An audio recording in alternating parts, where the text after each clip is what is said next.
Pasangan Prabowo Gibran sebagai pihak terkait dalam perkara perselisihan hasil pemilu presiden 2024 mendapat giliran untuk mengajukan ahli dan saksi dalam persidangan. Kepada majelis hakim yang dipimpin Ketua MK Soehartoyo, ahli hukum tata negara Andi Muhammad Asrun menjelaskan, KPU telah melaksanakan ketaatan terhadap norma hukum yaitu putusan MK. Oleh karena itu, KPU tidak bisa dihukum dengan alasan pelanggaran etika karena melaksanakan putusan MK. Ahli menambahkan, amandemen Undang-Undang Dasar sejak awal juga memisahkan pemilu dengan pemilihan kepala daerah.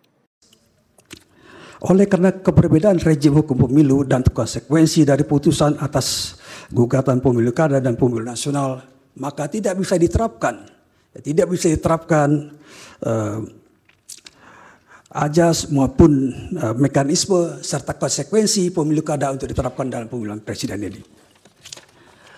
Dan atas dasar ketaatan terhadap norma hukum, maka sudah benar KPU melaksanakan Undang-Undang Nomor 7 Tahun 17 mulai dari proses pemilu sampai penetapan hasil perolehan suara pasangan calon.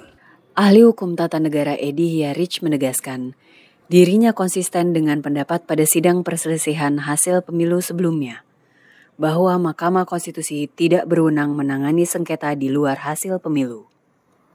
Namun demikian, Edi berpandangan, mumpung Undang-Undang MK sedang dalam proses perubahan, kewenangan MK dapat disesuaikan, berperan sebagai peradilan banding untuk pelanggaran yang tidak selesai di KPU dan Bawaslu. Kalau saya boleh merekomendasi soal kewenangan MK ini, mumpung undang-undang MK ini sedang dipending, ya ini dirubah. Supaya tidak tiap 5 tahun kita akan berdebat hal yang sama.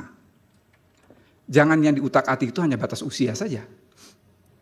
2 kali undang-undang MK dirubah itu yang diutak-atik batas usia, yang tidak substansi. Tapi hal-hal seperti yang ini saya pikir harus, bila perlu, dirubah karena Paslon 01, Paslon 03, Paslon 02, semua ini kan partai politik yang ada di belakangnya, yang menguasai DPR, ini dirubah. Bisa saja bahwa Mahkamah Konstitusi ini lalu kemudian menjadi seperti pengadilan banding untuk sifat pelanggaran yang mungkin tidak bisa diselesaikan oleh Bawaslu maupun KPU.